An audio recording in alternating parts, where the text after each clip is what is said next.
Hey guys, welcome back to my channel. So we have some big news to talk about. Marvel just had their little convention, their Hall H panel at Comic-Con in San Diego this past weekend, and they announced the movies and streaming shows for Phase 4. So we have a lot to talk about. So I'm going to go in order due to when each of these movies and shows are to come out and what their the plot is, so to say, and what they're going to be discussing about. So there's basically, I have it right here on my computer screen. I believe there's 10 in total, if I'm not mistaken. So we have Black Widow, The Falcon and Winter Soldier, The Eternals, Shang-Chi and the Legend of the Ten Rings, WandaVision, Doctor Strange 2, Loki, What If, Hawkeye, and Thor 4. So yeah, there's 10. And I believe, if I'm not mistaken, hold on, like 1, 2, 3, 4, and 5. Yeah, 5 of them are movies, and the other 5 are streaming shows. So the ones that are movies are Black Widow, The Eternals, Shang-Chi, Doctor Strange 2, and Thor 4. So those 5 are the movies. And then for the streaming shows, it's Falcon Winter Soldier, WandaVision, Loki, What If, and Hawkeye. Those are going to be on the Disney Plus shows.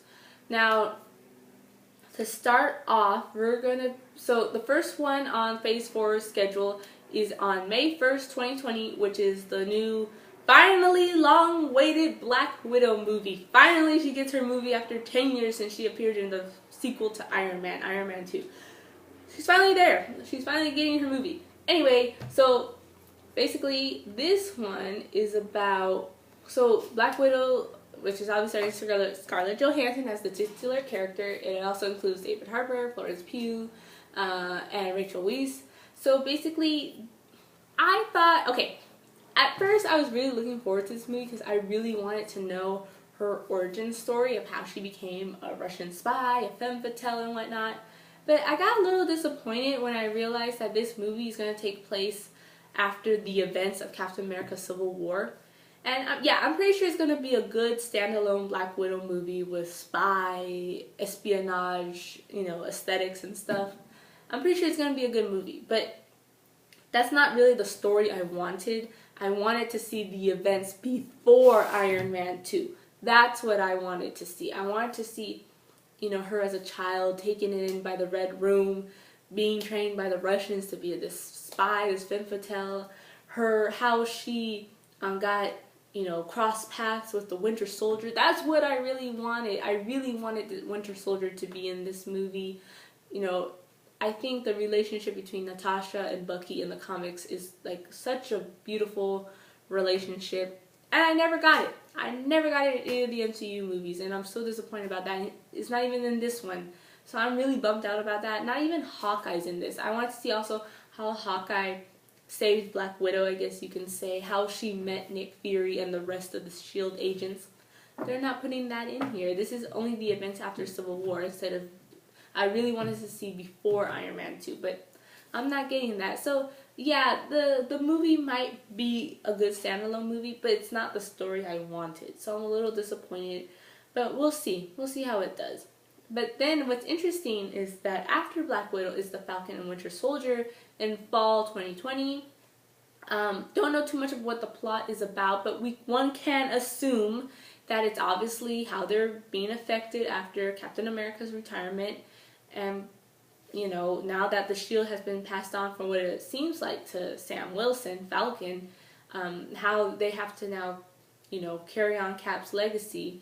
And, we'll see. I heard rumors that Sharon Carter, who is portrayed by Emily Van Camp, she's coming back as Agent 13. And then also Daniel Bruhl as Zemo, he's coming back. And I heard that there was concept art that he's donning on his original purple mask, so the costume and whatnot, so he's coming back. So I'm pretty sure for both Black Widow and the Falcon Winter Soldier, there's going to be that whole political thriller espionage. So I'm pretty sure in terms of their own, the own standalone movie of Black Widow and its own show as Falcon and Winter Soldier, they will be good. They both will be pretty good properties. I'm not saying they won't, but I just wish that the story, like, I really wanted Winter Soldier and Hawkeye in the Black Widow movie. I really did. I really wanted to see Black Widow's origins. But I'm not getting that. Instead, Winter Soldier is gonna, well, at least he gets his own show with Falcon, I guess, but still. What it could have been, I guess what I'm trying to say. What it could have been. But anyway, yeah, so we got Black Widow on May 1st, 2020, and then fall 2020 is the Falcon and Winter Soldier show. Then on November 6th, November 6th, 2020, same year as Black Widow and Falcon Winter Soldier, same year, is the Eternals movie, which stars Angelina Jolie, Salma Hayek. So I don't know too much about the Eternals, so if you guys know anything about them, just let me know down in the comments below. In the comments down below. But from what it seems like to me, the Eternals are kind of like a group of people that are like cosmic beings, so to say, and they live for like very like long spans of time and whatnot. So again, I have no clue what the plot is about. I don't know who's playing who. I don't even know who the characters are in the Eternals. I have no clue. This is like Guardians of the Galaxy all over again back in when they announced it in 2012. People were like, who's the Guardians of the Galaxy? And now look, they're like mainstream like superheroes. So yeah, we'll see how they do this one. So I'm expecting cosmic space stuff in this movie, just from what it seems like. But again, I don't know too much about it. I just know Angelina Jolie was long rumored to be in the movie, and here she is. She appeared at Comic-Con, and also they announced Salma Hayek. They also announced some other actors. I think Richard Madden's in it, if that's his name. I just know he played the Prince Charming in Cinderella, the Cinderella live-action remake in 2015, but he's going to be in it. It was rumored Millie Bobby Brown for Stranger Things was supposed to be in it, but she's not in it, I don't think. But yeah, so for the year 2020, we have Black Widow, Falcon Winter Soldier, and the Eternals. So we got 3 things coming out that year. Now in 2021, we got the whole 7. The rest, like a lot of. So it's funny, you have 3 things in 2020, but 7 things in 2021. So phase 4 is gonna go by fast. It's only like 2 years. So starting off with phase 4, starting off with 2021 is on February 12th, which is Shang-Chi and the Legend of the Ten Rings. So, after the success of Black Panther, which included an all-star cast of predominantly black actors, Shang-Chi is going to include an all-star cast of predominantly Asian actors. So this will be, a nice thing to see, representation, right? So, and then plus I know Disney gets huge box office success from some of their properties in China. China's like one of the bigger, markets for movies besides the U.S. So this will be very interesting to see. I don't know too much about Shang-Chi other than I believe he's a martial artist. But I don't know like anything about his powers or anything. I believe someone said he's kind of like in terms of fighting style, like Captain America, I guess, but more martial arts. And the real Mandarin is supposed to appear in this one. So, which is like finally the real Mandarin. But to me, the fact that they had the fake Mandarin that Iron Man 3 is so disappointing. It's like, well, then what was the point of that? But anyway, at least we get the real Mandarin in this one. So, I don't know too much about anything else other than that the real Mandarin is supposed to appear. And Awkwafina has been casted as one of the leading ladies. Don't know who she's going to play. Maybe a love interest or maybe another female lead with superpowers. Who knows? Or what if she's a villainess? That'd be interesting. But yeah, we'll see. But Shang-Chi does look like it's shaping up to be really well. It's nice to see different demographics being represented. So I'm curious. I'm really excited to see this one. Then in spring 2021, we have the WandaVision series. So basically, we know that Vision died in Infinity War. He got the Mind Stone taken out. So I wonder how Wanda, it's probably going to show how Wanda is able to handle that after the loss of Vision's death. Maybe she does something with her powers to make it seem like he's there, but he's not really there. And, we'll see. And then plus, also, Monica Rambeau, which is Photon, has been casted. I don't remember the actress name. Let me see if I can find it. But yeah, she's set to appear in the show with Wanda and Vision, so that's very exciting. So we'll get to see like some Captain Marvel kind of stuff in Monica Rambeau, Photon, with mixing in with Wanda and Vision. So that will be nice. But I wonder how she'll factor in. I'm not sure, but like I said, it'll be interesting. Now the thing about Wanda, maybe like I said before, maybe she's like putting like these. She wants to see Vision there, so she's using her powers to manipulate the fact that he's there, but he's really not. Which I have a theory will lead into, you guessed it, Doctor Strange 2. Doctor Strange and the Multiverse of Madness, which comes out May 7th, 2021. Now that one sounds exciting because Scarlet Witch, Wanda, not only is to appear in WandaVision, the streaming show, but also in Doctor Strange 2. So whatever she does to find a way to bring Vision back might lead her to madness. It might make her go insane, which is something then that might affect the multiverse, which is the plot of Doctor Strange 2. So Doctor Strange is now going to have to fix that. He's now going to be involved in repairing it. So whatever, like I said, whatever Scarlet Witch does, he has to help her now. And there's also rumors that Nightmare might appear in the sequel as the villain. So maybe Nightmare gives Scarlet Witch these nightmares, these bad memories, the memory or the nightmare of losing Vision over and over again is probably going to haunt her, and Doctor Strange has to find a way to, put it into her misery and to make this whole nightmare stop. So that'll be interesting to see. They're saying this is going to be the first Marvel movie to be a horror, scary movie of PG-13 rating, though not rated R. But considering of Doctor Strange and Scarlet Witch's powers, I could see why, and then plus the director, Scott Derrickson, I could see why they're going to go into the horror genre. But I always wanted a Doctor Strange and Scarlet Witch team up. I was so disappointed I did not get that in Endgame. I was really hoping to see them fight alongside each other to fight against Thanos. But looks like for fans, they got their wish come true. She's going to appear in the Doctor Strange sequel. So that'll be very interesting and exciting. Then, also in spring 2021, Disney Plus will release another show, which is Loki.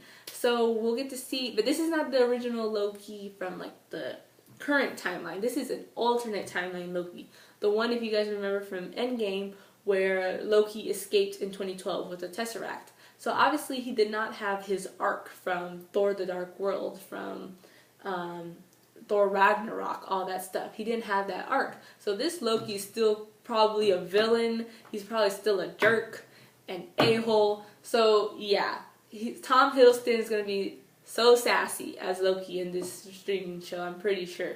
So curious to see what trouble Loki will be up to in this one. And also, now that he has the Tesseract, how does that factor in with Thanos? Because now everything's going to be different.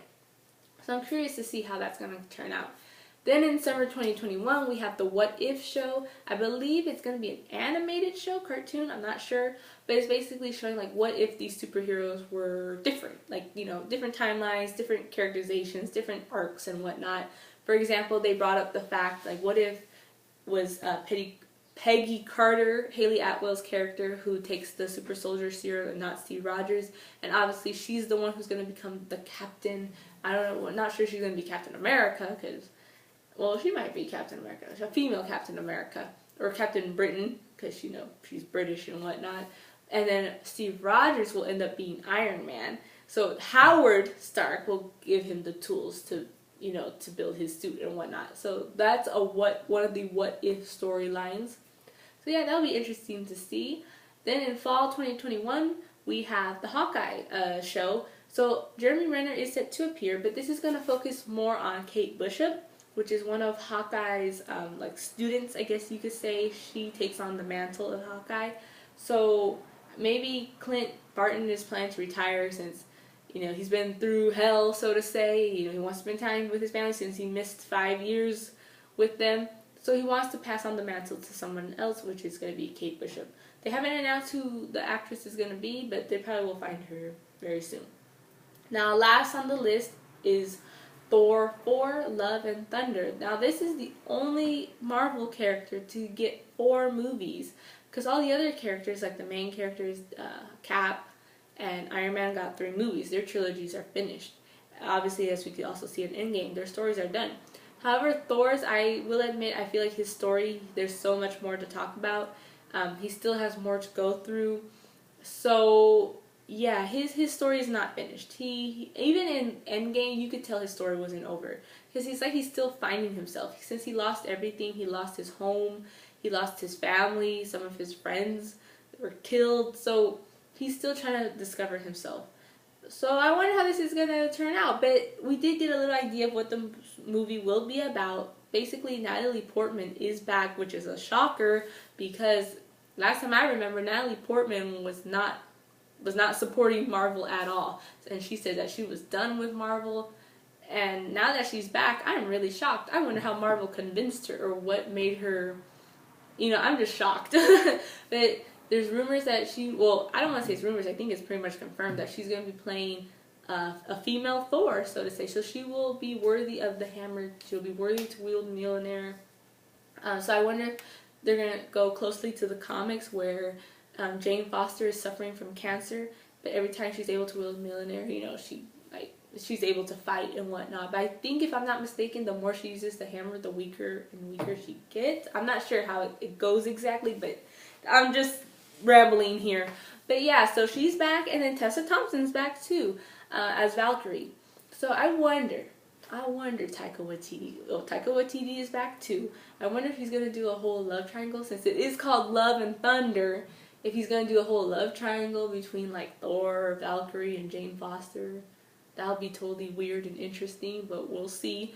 And yeah, I wonder if Loki will be back in this too, because who was it? I think it was Tom Hiddleston, if I'm not mistaken. I saw like a post of it on social media, and it said you can't have Thor without Loki. You can't have Loki without Thor. They need each other. They're brothers. Okay, it's all part of that dynamic. So yeah, this will be interesting to see. Out of all of them, I think the one that I'm more interested in seeing is probably Shang-Chi and Doctor Strange too. Those sound to me more like, woo, like, wow, well, interesting. And yeah, so I'm curious. I'm curious how Phase 4 is going to go. It's going to go by very quick, because it's only 2020 and 2021 when they only announced those dates. But now, starting in 2022 is for Phase 5.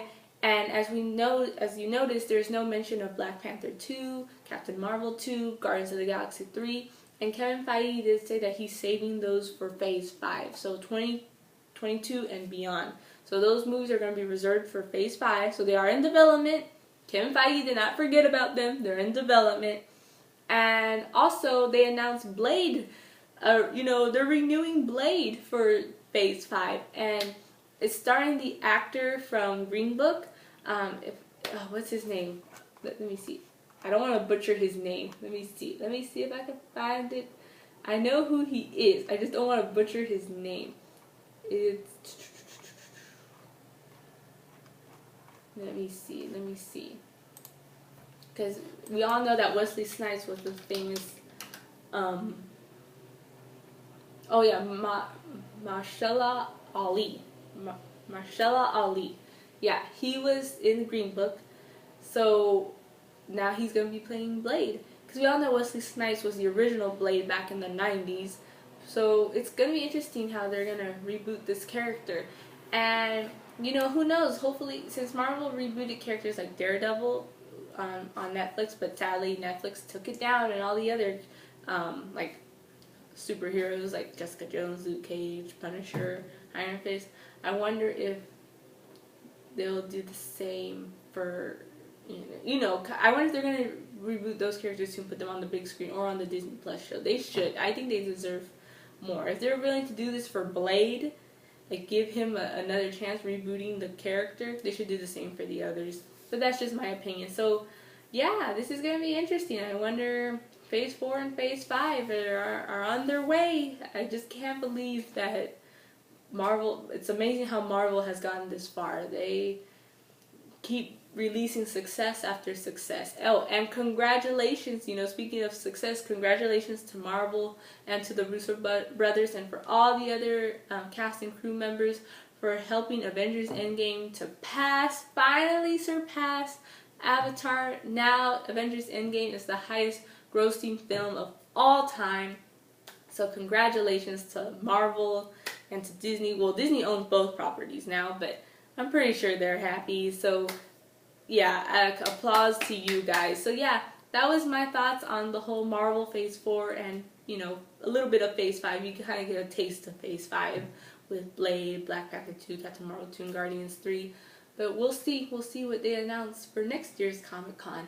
But other than that, guys, let me know down in the comments below what you guys think of this new slate of movies for Marvel Phase 4. Which one are you most looking forward to? Which one are you not so into yet? Like, which movie are you not looking forward to just yet? You're not sure about it yet?